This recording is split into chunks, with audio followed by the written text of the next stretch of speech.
تو یہاں کوئی مسئلہ نہیں ہے. صافن کا پتہ ہوگا یہ مبتدا خبر کے سینٹینس ہے، کیونکہ جملہ اسمیہ جو بھی ہوتے ہیں وہ مبتدا خبر سے ہی مرکب ہوتے ہیں، اور مبتدا خبر دونوں مرفوع ہوتے ہیں. لیکن اب یہاں صافن میں اگر کسی کو اشکال ہوتا ہے کہ یہاں پیش نہیں ہے، تو اس میں تعلیل ہوئی ہے.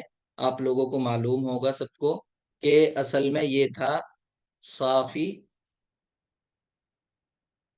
یون. ٹھیک ہے، صافی یون. تو عربی زبان کا قاعدہ ہے کہ یا پہ جو ہے ضمہ دشوار ہوتا ہے. ٹھیک ہے، کہ یا کے اوپر ضمہ جو ہے دشوار ہوتا ہے. تو اس ضمے کو جو ہے حذف کر دیا، جو صافیون میں جو ضمہ ہے یا کے اوپر اس کو حذف کر دیا. تو یہ ہو گیا صافین. ٹھیک ہے، کیونکہ تنوین جو ہے، تنوین کا ہمیں پتا ہے تنوین جو ہے نون ساکن کے برابر ہوتی ہے. تو یہ صافین ہو گیا. اب ہم نے قاعدہ پڑھا ہے عربی زبان کے اندر کہ دو ساکن ایک ساتھ جمع نہیں ہوتے. جب دو ساکن ایک ساتھ جمع ہو جاتے ہیں تو وہاں جو حرف علت ہوتا ہے، کمزور حرف ہوتا ہے. عربی زبان کے اندر 3 حروف علت ہیں، الف، واو اور یا. تو اس یا کو جو ہے حذف کر دیا یہاں سے. اب ہو گیا صافن. تو چاہے تو ہم اس کو اس طرح لکھیں صافن، یا ہم اس کو جو ہے فا دو زیر فن، صافن، اس طرح لکھیں. تو یہ حالت رفعی میں ہی ہے. ٹھیک ہے، سمجھ میں آیا؟ جی سر. اسی طریقے سے شمع علی وردتن، یہ مثال لیتے ہیں. تو یہاں جو ہے کہ علی نے پھول سونگھا. ٹھیک ہے، تو اب شمع علی اگر کہتے کہ علی نے سونگھا، اب یہاں بھی ابہام رہ جاتا کہ کیا چیز سونگھی ہے. تو وردتن لا کر کے جو ہے اس ابہام کو دور کر دیا گیا، اور اس نے ایک مکمل بات ہمیں معلوم ہوئی اس سے کہ علی نے جو ہے ایک پھول سونگھا ہے. ایک چیز اور کہ وردتن، اور اسی طریقے سے یہاں آیا ہے زہرتن. تو وردتن جو ہے اور زہرتن، یہ کیا ہے؟ یہ جمع ہے یا مفرد ہے؟ یہ مفرد ہوتا ہے. مفرد ٹھیک ہے، سر، مفرد. مفرد جی ہے. مفرد ہوتا ہے. اگر ہم اس سے جو ہے یہ تا ہٹا دیتے ہیں تو پھر وہ کیا ہو جاتا ہے؟ پوری جنس پہ اس کا اطلاق ہوتا ہے. مطلب زہرن، جمع. بہت سے پھول، سارے پھول آ جائیں گے اس کے اندر. اسی طریقے سے وردن، گلاب کا کوئی بھی پھول ہوگا، سارے پھول اس کے اندر آ جائیں گے، پورے جنس کو شامل ہو جاتا ہے پھر یہ. تو اگر ہمیں سنگولر اس کو بنانا ہوتا ہے، مفرد بنانا ہوتا ہے، تو ہم اس کے آگے جو ہے تا کا اضافہ کر دیتے ہیں. اسی طریقے سے بہت سارے الفاظ ہیں، جیسے طائرن ہے، پوری ایک جنس کے لیے استعمال ہوتا ہے، کسی بھی طریقے کا پرندہ ہو. لیکن ہم کہیں گے طائرتن، طائرتن، تو یہاں پھر وہ سنگولر ہو جائے گا. اسی طریقے سے شجرن ہے لفظ، تو یہ پوری جنس کو شامل ہے. لیکن اگر ہمیں ایک درخت مراد لینا ہوگا تو ہم کہیں گے شجرتن. تو یہ ایک درخت ہو گیا، یہ مفرد ہو گیا. تو تا لگا کر کے ہم مفرد بنا لیتے ہیں، اور تا ہٹا کر کے یہ پلورل بن جاتا ہے، جمع بن جاتا ہے، پوری جنس کو شامل ہوتا ہے. ٹھیک ہے، تو ان تمام مثالوں سے واضح ہو رہا ہے. جیسے یعیش السمک فی الماء، مچھلی پانی کے اندر رہتی ہے، تو ہمیں اس سے بھی ایک مکمل بات معلوم ہو رہی ہے. اسی طریقے سے یلعب الکرۃ، یلعب الاولاد بالکرۃ، کہ بچے جو ہیں بال سے کھیلتے ہیں. تو یہاں بھی ہمیں مکمل بات معلوم ہو رہی ہے. اگر ہم یہ بالکرتی اور فلما نہ لاتے تو یہاں بھی ابہام رہ جاتا کہ مچھلی زندہ رہتی ہیں، کہاں رہتی ہیں یہ نہیں معلوم ہوتا. فلما سے وہ وضاحت ہو گئی. اسی طریقے سے لڑکے کھیلتے ہیں، کیا کھیلتے ہیں یہ نہیں معلوم ہو پاتا. بالکرہ سے یہ بات واضح ہو گئی کہ گیند سے کھیلتے ہیں، بال سے کھیلتے ہیں. ٹھیک ہے، تو اب اس کو بحث کو پڑھ لیتے ہیں. تو ہمیں اس سے کیا خلاصہ نکلا کہ ایسی ترکیب، ایسا جملہ جس سے ہمیں ایک مکمل بات معلوم ہوتی ہے، اس کو ہم جملہ مفیدہ کہتے ہیں یا کلام کہتے ہیں. دونوں ایک ہی چیز ہے. تو یہاں بحث دیکھ لیتے ہیں اس کو کہ اذا تأملنا الترکیب الاول، کہ اگر ہم پہلی ترکیب کو دیکھیں، یعنی الکتاب مفید، الجو صاف و مشمش. ٹھیک ہے، وجدناہ یترکب من کلمتین. اذا تأملنا الترکیب الاول، کہ اگر ہم پہلی ترکیب کو دیکھتے ہیں تو ہم اس کو پاتے ہیں، یعنی الکتاب مفید کو دیکھیں. یہاں ایک مثال پہ غور کرنا ہے کہ اذا تأملنا الترکیب الاول، اگر ہم پہلی ترکیب پر غور کریں، وجدناہ یترکب من کلمتین، تو ہم اس کو پاتے ہیں کہ وہ دو کلموں سے مشتمل ہے. ٹھیک ہے، دو کلموں سے مرکب ہے. ان میں سے ایک کیا ہے؟ الکتاب ہے، اور دوسرا جو ہے مفیدن ہے، یعنی دو کلموں سے مرکب ہے.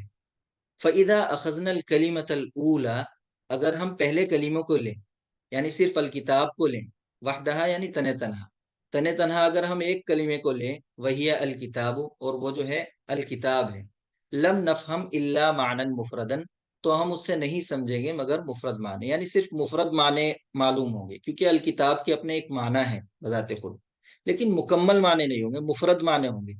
لا یکفی للتخاطب، یہ تخاطب کے لیے یعنی کسی کو مخاطب کرنے کے لیے جو ہے کافی نہیں ہوگا. وکذالک الحال، اور یہی حالت ہوگی اذا اخذنا الکلمۃ الثانیہ، جب ہم دوسرے کلمے کو دیکھیں گے، وہی مفید، اور وہ جو ہے مفید ہے. ولکننا اذا ضممنا احدى الکلمتین الى الاخرى، تو اگر ہم کسی ایک کلمے کو جو ہے، ٹھیک ہے، ان دونوں کلمے سے کسی ایک کو دوسرے کے ساتھ جب ہم جوڑ دیتے ہیں، مثال کے طور پر الکتاب ہے، اس کو ہم نے مفید کے ساتھ جوڑ دیا، اس طریقے سے جیسے کہ ترکیب میں اوپر ہے الکتاب مفید، وقلنا، اور ہم کہیں الکتاب مفید، تو فہمنا معنی کاملا، تو ہمیں جو ہے ایک مکمل معنی سمجھ میں آ جائے گا. ٹھیک ہے، یعنی کتاب جو ہے وہ مفید ہے. واستفدنا فائدۃ تامۃ، اور ہمیں جو ہے ایک مکمل فائدہ حاصل ہوگا. وہی اتصاف الکتاب بالافادہ، اور وہ یہ کہ کتاب جو ہے وہ فائدہ پہنچانے کے ساتھ متصف ہے، یعنی فائدہ پہنچانے والی ہے. تو اس طرح جو ہے ہمیں مکمل فائدہ حاصل ہوتا ہے. اسی طریقے سے جو ہے وَلِذَلِكَ يُسَمَّى هَذَا الترکیب جملۃ مفیدۃ، اسی لیے اس ترکیب کو جو ہے جملہ مفیدہ کہا جاتا ہے. وَكُلُّ وَاحِدَةٍ مِّنَ الْكَلِمَتَيْن تُعَدُّ جُزْءًا مِّن هَذِهِ الْكَلِمَةِ، اور یہ جو ہے کہ ان دونوں کلموں میں سے ہر ایک جو ہے وہ تعد جزءً، یعنی جز مانا جائے گا، جز شمار ہوگا، من هذه الجملہ، اس جملے کا. ٹھیک ہے، تو اس سے یہی بات معلوم ہوئی کہ ایسی ترکیب جس سے کوئی مکمل بات ہمیں معلوم ہوتی ہے تو وہ جملہ مفیدہ ہے. اگر ہم اس ترکیب کو الگ کر دیں گے، مثال کے طور پر الکتاب اگر کہیں گے، تو اس سے ہمیں مکمل معنی معلوم نہیں ہوں گے بلکہ ایک مفرد معنی معلوم ہوں گے. لیکن جب ہم مفیدن اس کے ساتھ جوڑ دیں گے تو ہمیں ایک پوری مکمل بات کا علم ہوگا کہ کتاب جو ہے مفید ہے. وہکذا یقال فی الامثلۃ الباقیہ، یہی حال ہوگا، یہی کہا جائے گا تمام مثالوں کے اندر. ٹھیک ہے، جیسا کہ ہم نے ابھی پڑھا ہے. اب ایک چیز اور ہے کہ جو جملہ مفیدہ ہوتا ہے وہ دو یا دو سے زیادہ کلمے سے بنتا ہے.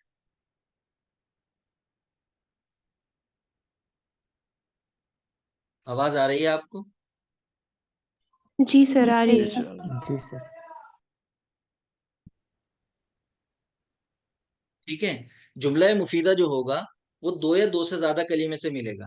جیسے الکتاب مفیدن اوپر آ رہا ہے کہ یعنی جو ہے ایک الکتاب ہو گیا اور دوسرا جو ہے مفیدن ہو گیا. اسی طریقے سے فعل کے ساتھ آ رہے ہیں تو تین تین ہیں، اور تین سے زیادہ سے بھی بن سکتا ہے. جب فعل کے متعلقات اس کے ساتھ جڑتے ہیں تو دو یا دو سے زیادہ کلمے سے ہی بنتا ہے. لیکن بسا اوقات ہمیں جو ہے ایسا دیکھنے میں آتا ہے کہ وہاں ایک ہی لفظ ہوتا ہے. مثال کے طور پر قم ہے، تو یہ ایک لفظ ہے لیکن یہ پورا ایک سینٹینس ہے. ٹھیک ہے، تو اب ہم نے جو ڈیفینیشن پڑھی ہے کہ مرکب جو یہ جو ہے جملہ مفیدہ دو یا دو سے زیادہ سے بنتا ہے، تو اب یہاں تو وہ ڈیفینیشن جو ہے اپلائی نہیں ہو رہی ہے. تو یہاں جو ہے قم، جب ہم ضمائر کا بیان پڑھیں گے تو اس کے اندر جو ہے جب ہم تو ہم دیکھیں گے کہ 5 افعال ایسے ہیں جن کے اندر ضمیر جو ہے مستتر ہوتی ہے. ٹھیک ہے، ضمیر مستتر جب ہم پڑھیں گے تو اس وقت دیکھیں گے کہ ایک تو فعل ماضی کے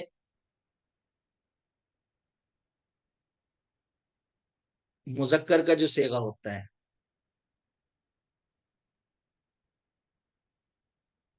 ٹھیک ہے، اسی طریقے سے فعل ماضی کا جو ہے مفرد مؤنث کا صیغہ. ٹھیک ہے، جیسے فعل، اس کے اندر جو ہے ہوا ضمیر پوشیدہ ہوتی ہے، اور فعلت اس کے اندر فعلت ہے تو اس کے اندر جو ہے ہیا ضمیر پوشیدہ ہوتی ہے. اسی طریقے سے جو مضارع کے صیغے ہیں، جیسے کیا کہتے ہیں، یفعلو، یفعلو کے اندر ہوتی ہے، اور افعلو، افعلو کے اندر انا ضمیر پوشیدہ ہوتی ہے، نفعلو کے اندر جو ہے نحن ضمیر پوشیدہ ہوتی ہے. تو اسی طریقے سے جو امر کے جو صیغے ہوتے ہیں ان کا جو مفرد مخاطب کا جو صیغہ ہوتا ہے، یعنی جیسے افعل، تو اس کے اندر ایک ضمیر پوشیدہ ہوتی ہے جو کہ انتا ہوتی ہے. تو اصل میں ہے یہ قم انتا، افعل انتا، لیکن یہاں جو ضمیر ہے وہ مستتر ہوتی ہے، پوشیدہ ہوتی ہے، کلام میں ظاہر نہیں ہوتی. تو اس لیے وہ سنگل نہیں ہے، بلکہ اس کے اندر ایک ضمیر پوشیدہ ہے جو یہاں موجود نہیں ہے. تو اس وجہ سے اس کو جو ہے ہم مرکب ہی کہیں گے، مفرد نہیں کہیں گے. ٹھیک ہے، بظاہر وہ مفرد دکھ رہا ہے، ہمیں ایک دکھ رہا ہے، لیکن وہ مفرد نہیں ہے بلکہ مرکب ہے. یہاں ایک ضمیر جو ہے پوشیدہ ہے، انتا. اسی طریقے سے اجلس کے اندر، اسی طریقے سے تکلم کے اندر. اب اس کو دیکھ لیتے ہیں کہ وہ بہذا نرا ان الکلمۃ وحدها لا تکفی فی التخاطب. اور اس طرح جو ہے ہم دیکھتے ہیں کہ تنہا ایک کلمہ جو ہے وہ لا تکفی للتخاطب، مخاطبت کے لیے جو ہے کافی نہیں ہوتا ہے. وَأَنَّهُ لَا بُدَّ مِن كَلِمَتَيْن، کہ دو کلموں کا ہونا جو ہے پایا جانا ضروری ہوتا ہے، فَأَكْثَرَ، یا دو سے زیادہ کا. حَتَّى يَسْتَفِيدَ الْإِنسَانُ فَائِدَةً تَامَّةً، یہاں تک کہ انسان جو ہے ایک مکمل فائدہ حاصل کر لیتا ہے. وَأَمَّا نَحْوَ، لیکن جہاں تک تعلق ہے قم کا، اجلس کا اور تکلم کا، مما ظاہر ہو، جس کا ظاہر یہ ہے کہ انہو کلمہ واحدہ، کہ وہ ایک کلمہ ہے، لیکن کیا ہے وہ کافیت فی التخاطب، کہ وہ جو ہے تخاطب کے لیے کافی ہے، یعنی اس سے ہم مخاطب کر سکتے ہیں. تو اب یہ کہہ رہے ہیں کہ وہ ایک نہیں ہے. فلیس فی الحقیقت بکلمۃ واحدہ، تو حقیقت کے اندر جو ہے وہ ایک کلمہ نہیں ہے. وَإِنَّمَا هُوَ جُمْلَةٌ مُرَكَّبَةٌ، بلکہ وہ کیا ہے، مرکب جملہ ہے. جیسا کہ بتایا کہ قم کے اندر، اجلس، تکلم، ان سب کے اندر جو ہے انتا ضمیر پوشیدہ ہوتی ہے. جب ضمائر کا بیان پڑھیں گے تو وہاں اس کو تفصیل سے دیکھ لیں گے انشاءاللہ. وَهُوَ جُمْلَةٌ مُرَكَّبَةٌ مِّن كَلِمَتَيْن، کہ یہ ایک دو کلموں سے مرکب جملہ ہے. احداہما ملفوظۃ، ان میں سے ایک جو ہے وہ لکھا ہوا ہے، لفظ میں ذکر ہے، وہی قم، اور وہ جو ہے قم ہے. والاخرى غیر ملفوظۃ، اور دوسرا جو ہے وہ لکھا ہوا نہیں ہے، وہی انتا، یعنی وہ پوشیدہ ہے اس کے اندر. التی یفہمها السامع من الکلام، جس سے جو ہے سامع جو ہے بات کو جو ہے سمجھ لیتا ہے. وَإِلَّمْ يُنْطَقْ بِهَا، اگرچہ اس کو بولا نہ جائے. یعنی اس کو ہم بولتے نہیں ہیں، اجلس انتا نہیں کہتے ہیں، قم انتا نہیں کہتے ہیں، لیکن ہم یہاں یہ مانتے ہیں کہ یہاں ایک کلمہ ہے انتا، جو کہ لفظوں میں ذکر نہیں ہے، پوشیدہ ہے. تو اس لیے یہ بھی مرکب ہی ہوگا. یہ ایک کلمہ نہیں ہے بلکہ دو کلمے ہیں، اور یہ اسی وجہ سے جو ہے مفید کلام ہوگا، جملہ مفیدہ ہوگا، کیونکہ یہاں دو لفظ ہیں، ایک پوشیدہ ہے، ایک ظاہر ہے. ٹھیک ہے، تو جی ابھی سر، یہ جی سر، اوپر کی بحث سے، ہاں، اس سے اوپر سے جو ہے یہ بات واضح ہو گئی ہے کہ کوئی بھی ایسی ترکیب، کوئی بھی ایسا جملہ جس سے ہمیں ایک مکمل فائدہ حاصل ہو رہا ہے تو اسے جملہ مفیدہ کہتے ہیں. ٹھیک ہے، اب یہ قاعدہ ہے، تو قاعدہ سمجھ میں آ گیا ہوگا، کانسیپٹ کلیئر ہو گیا تو قاعدہ بھی سمجھ میں آ گیا ہوگا. الترکیب الذی یفید فائدۃ تامۃ یسمى جملۃ مفیدۃ. ٹھیک ہے، کہ وہ ترکیب جس سے ایک مکمل فائدہ حاصل ہو، یسمى جملۃ مفیدۃ، اس کو جملہ مفیدہ کہا جاتا ہے. ویسمى ایضا کلاما، اور اس کو کلام بھی کہا جاتا ہے. مثلا، جیسا کہ مثال کے طور پر، رأس الحکمت مخافت اللہ، یعنی اصل حکمت جو ہے وہ کیا ہے، اللہ کا خوف کھانا ہے. یعنی جو انسان حکیم ہوگا وہ اس بات کا جو ہے کہ جس خالق نے، جس مالک نے ہمیں پیدا کیا اور جس مقصد کے لیے پیدا کیا ہے، اس مقصد میں اگر وہ کامیاب نہیں ہوگا تو اللہ تعالیٰ کے یہاں اس کو سزا، جزا یا سزا جیسا بھی اس کا عمل ہوگا اس کے حساب سے ہوگا. تو اصل حکمت جو ہے اللہ کا خوف ہے. جس کے اندر اللہ کا خوف ہوگا وہ کوئی بھی غلط کام نہیں کرے گا. اسی طریقے سے فاز المتقون، یعنی متقی لوگ جو ہیں کامیاب ہو گئے. تو یہ مکمل جملہ بات سمجھ میں آ رہی ہے کہ اصل حکمت اللہ کا خوف ہے. متقین جو ہے کامیاب ہو گئے. تو یہ من صدق نجا، جس نے سچ بولا وہ نجات پا گیا. تو یہ ایسے جملے ہیں جن سے ایک مکمل بات ہمارے سامنے واضح ہو رہی ہے. تو یہ جملہ مفیدہ ہوا. اسی طریقے سے الجملۃ المفیدۃ قد تترکب من کلمتین، جیسا کہ ابھی بتایا تھا کہ جملہ مفیدہ جو ہے کبھی وہ دو کلمے سے مرکب ہوتا ہے، جیسا کہ الطقس بارد، ٹھیک ہے کہ موسم جو ہے وہ ٹھنڈا ہے. نجح الطالب، آدمی طالب علم جو ہے کامیاب ہو گیا. تو یہاں دو کلموں سے مرکب ہے. پہلے والے میں دونوں اسم ہیں، اور بعد والے میں جو ہے ایک اسم ہے اور ایک فعل ہے. ٹھیک ہے. اسی طریقے سے دو سے زیادہ سے بھی ہو سکتا ہے. کبھی ایسا ہوتا ہے کہ دو اسم ہوتے ہیں، ایک فعل ہوتا ہے. کبھی جیسے مثال کے طور پر ذهب حامد الى المسجد، تو یہاں ذهب فعل ایک ہو گیا اور حامد اسم ہو گیا اور المسجد بھی اسم ہو گیا. تو کبھی مطلب ایسا ہوتا ہے کہ حرف جار کے ساتھ مل کر آتا ہے، جیسے اسی مثال کے اندر ہے. تو دو یا دو سے زیادہ کلمے سے بنتا ہے. وقت تترکب من اکثر، اور کبھی کبھی جو ہے دو سے زیادہ سے بنتا ہے. وَكُلُّ كَلِمَةٍ فِيهَا تُعَدُّ جُزْءًا مِنْهَا، اور ہر کلمہ جو ہے اس کے اندر وہ اس کا جز شمار ہوتا ہے. ٹھیک ہے. مثال کے طور پر الطقس، یہ اس کا ایک جز ہو گیا، اسم ہے. کلمے کے اقسام ابھی پڑھیں گے ہم. تو اسم ہے. باردن یہ بھی اسم ہے، یہ بھی ایک جز ہو گیا. ہر ایک اس کا ایک جز مانا جاتا ہے. نحو الشمس ضوءها ساطع، کہ سورج اس کی روشنی جو ہے وہ تیز ہے. تو یہاں کیا ہے، یہاں یہ دو سے زیادہ سے بنا ہے. ایک الشمس ہو گیا، ایک الضوء ہو گیا، ضوء، اور ایک ہا ضمیر اپنے آپ میں ایک کلمہ ہے، اور ساطع، یہ چار کلمے ہو گئے ہیں. اسی طریقے سے تطلع الشمس من المشرقی، سورج جو ہے وہ مشرق سے نکلتا ہے. یہاں بھی چار کلمے ہیں. تطلع ایک کلمہ ہوا، الشمس دوسرا ہوا، من کیونکہ حرف جو ہے یہ بھی ایک جملے کا جز ہے تو یہ تیسرا ہوا، اور المشرق جو ہے چوتھا ہوا. اسی طریقے سے نزہۃ الصباح مفیدۃ، کہ صبح کا ٹہلنا جو ہے وہ مفید ہوتا ہے.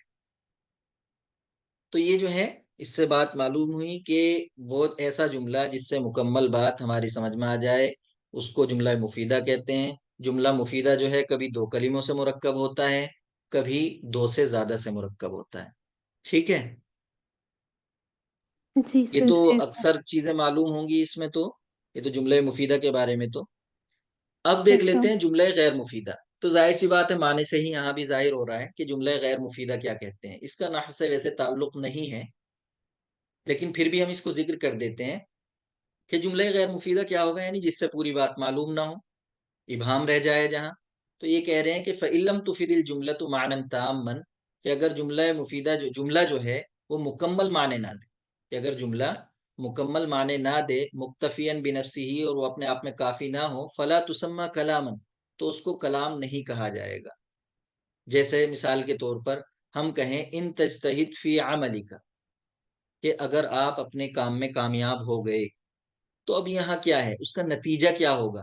یعنی شرط تو ہو گئی یہاں، لیکن جواب شرط کیا ہے، نتیجہ کیا آئے گا، تو وہ ہمیں معلوم نہیں ہو رہا. تو یہ ان تجتہد فی عملی کا، کہ اگر آپ محنت کریں گے اپنے کام میں، تو یہ ایک مکمل جملہ نہیں ہے بلکہ ناقص ہے، اور یہ ہمیں مکمل معلومات نہیں دے رہا ہے. تو اس لیے اس کو ہم کیا کہیں گے، جملہ غیر مفید کہیں گے. فہذہ الجملہ ناقصۃ الافادہ، تو یہ جو جملہ ہے مطلب ناقص فائدہ دے رہا ہے. معنی تو ہیں اس کے لیکن مکمل معنی نہیں. لأن جواب الشرط فیہا، اس لیے کہ اس کے اندر جو جواب شرط ہے غیر مذکور، اس کو ذکر نہیں کیا گیا. وغیر معلوم، جواب شرط جو ہے وہ غیر معلوم ہے، مبہم ہے، مجہول ہے. فلا تسمى کلاما، تو اس کو ہم کلام نہیں کہیں گے، جملہ مفیدہ نہیں کہیں گے. لیکن اس کے برعکس فإن ذکرت الجواب، فإن ذکر الجواب، یہ تا غلط ہو گیا. فإن ذکر الجواب، کہ اگر جواب کو جو ہے ذکر کر دیا جائے، اور فقلت، اور آپ کہیں ان تجتہد فی عملی کا تنجح، کہ اگر تم اپنے کام میں محنت کرو گے تو کامیاب ہو جاؤ گے. تو اب یہ مکمل بات ہو گئی. یعنی اب اس کا جواب آ گیا کہ اگر تم اپنے کام میں محنت کرو گے تو اس کا نتیجہ یہ ہوگا کہ آپ جو ہیں کامیاب ہو جائیں گے. اب تنجح آ گیا، اس کی ان کا جو ہے ان جو شرطیہ ہے اس کا جواب جب آ گیا تو ایک مکمل بات ہو گئی. اب یہ ایک کلام مفید ہوا ہے. اس کے برعکس جو اوپر جو مثال تھی ان تجتہد فی عملی کا، وہاں ہمیں مطلب ابہام تھا اس جملے کے اندر، تو اس لیے وہ مکمل نہیں ہوگا، جملہ مفیدہ نہیں کہلائے گا بلکہ غیر مفید کہلائے گا۔ اسی طریقے سے اور مثال جیسے لیس الولد، اب یہ جو ہے یہ حروف مشبہ بالفعل میں سے الولد لڑکا نہیں، اب کیا نہیں ہے تو ہمیں معلوم نہیں، تو یہ غیر مفید ہو گیا۔ لیکن اس کے برعکس اگر ہم اس کی خبر لے آتے، ہم کہتے کہ لیس الولد بمجتہد، تو پھر ہم کہتے اب یہ مکمل بات ہو گئی، لیکن کیونکہ وہاں ذکر نہیں ہے تو یہ کیا ہوگا، غیر مفید ہوگا۔ اسی طریقے سے التلمیذ الذی جاء، وہ طالب علم جو بس اتنا ہے، لیکن اس کا صلہ نہیں آیا، کیونکہ موصول کا جب تک صلہ نہ ہو مکمل بات نہیں ہوتی، وہ ناقص ہی رہے گی۔ تو التلمیذ الذی جاء یہ بھی غیر مفید ہوگا، کیونکہ ہمیں جو ہے اس سے مکمل بات معلوم نہیں ہو رہی۔ اس کے برعکس اگر ہم کہہ دیتے التلمیذ الذی حضر، تو اب یہ مکمل بات معلوم ہو گئی کہ وہ طالب علم جو آیا ہے، حضر الان جو ابھی آیا ہے، تو اب یہ ایک مکمل سینٹینس ہو گیا، تو یہ ہو جائے گا مفید۔ اسی طریقے سے لیت الاستاذ، کاش کے استاذ، اب معلوم نہیں ہے یہاں کہ استاذ کیا ہوتا ہے، تو یہاں بھی یہ بھی کیا ہے، یہ لیت الاستاذ بھی کیا ہے، غیر مفید ہے، کیونکہ اس سے ہمیں مکمل بات معلوم نہیں ہو رہی۔ اس کے برعکس اگر ہم کہتے کہ لیت الاستاذ رحیما، کاش کے استاذ جو ہیں وہ شفقت والے ہوتے، تو اس لیے جو ہے شفیق ہوتے، تو اب یہاں جو ہے ایک مکمل بات معلوم ہو گئی، یہ ہو جائے گا مفید۔ تو غیر مفید جو ہے اسی کو کہیں گے جس سے مکمل بات معلوم نہ ہو، وہ غیر مفید کہلائے گا۔ ٹھیک ہے، کوئی کسی جی کو سر۔ اگر بیچ میں کچھ پوچھنا ہو ایسے تو اس کو بھی پوچھ سکتے ہیں۔ اب ہے اقسام الجملہ، کہ جملہ مفیدہ کی اقسام کیا ہے، تو جیسا کہ بتایا کہ جملہ مفیدہ جو ہے وہ جملہ اسمیہ بھی ہو سکتا ہے، یعنی تنقسم الجملہ المفیدہ الی نوعین، یعنی دو قسموں کی جانب منقسم ہے، ایک تو الجملہ الاسمیہ یعنی جملہ اسمیہ، دوسرا جو ہے جملہ فعلیہ، دو ہی قسم ہوتی ہیں۔ اور سمپل سی چیز ہے، اس میں جملہ اسمیہ اس کو کہیں گے ہر اس جملے کو جو اسم سے شروع ہوگا، یا ہم اس کو اس طریقے سے کہہ لیں جو مبتدا خبر سے مرکب ہو، کیونکہ اسم سے شروع ہونے والا وہ مبتدا خبر ہی ہوتا ہے، اس کا پہلا پارٹ جو ہے مبتدا ہوتا ہے، کیونکہ اس سے کلام کا آغاز ہو رہا ہے، اور اس کے بعد جو اس کے بارے میں جو معلومات دی جاتی ہے اس کو ہم خبر کہتے ہیں۔ ٹھیک ہے، تو جملہ اسمیہ ہو سکتا ہے۔ تو ہی کل الجملہ الاسمیہ ہی کل جملۃ تبدأ بالاسم، کہ ہر وہ جملہ جو اسم سے شروع ہو اس کو ہم جملہ اسمیہ کہیں گے، یا اسی کی دوسری ڈیفینیشن ہے او کل جملۃ، یہ یا ہر وہ جملہ تترکب من مبتدا و خبر، جو کہ مبتدا خبر سے مرکب ہو، وہ جملہ اسمیہ کہلائے گا۔ اس کی مثال جیسے الازہار مفتحۃ، کہ پھول جو ہیں کھلے ہوئے ہیں۔ اسی طریقے سے الحذاء جدید، کہ جوتے جو ہیں نئے ہیں۔ باقی جو ہے مبتدا خبر کے جب بحث آئے گی تو اس کے اندر مبتدا خبر کی بحث پڑھیں گے، لیکن یہاں جو ہے یہ اسم سے شروع ہو رہا ہے تو یہ اسمیہ ہے۔ اسی طریقے سے البرد قارس، سردی جو ہے بہت سخت ہے۔ الاسد مفترس، شیر جو ہے وہ چیر پھاڑ کرنے والا ہے۔ تو اب ان یہ سارے کے سارے جملے جو ہیں، سینٹینس جو ہیں، وہ اسم سے شروع ہونے، تو اس لیے جملہ اسمیہ کہلائیں گے۔ جملہ اسمیہ کا پہلا جز جو ہے وہ مبتدا کہلاتا ہے، اور جو دوسرا ہوتا ہے اس کو ہم خبر بولتے ہیں۔ سب کے اندر یہی حالت ہے۔ ٹھیک ہے، اور باقی جو مبتدا کی جو بحثیں ہیں وہ اس کے بعد پڑھیں گے۔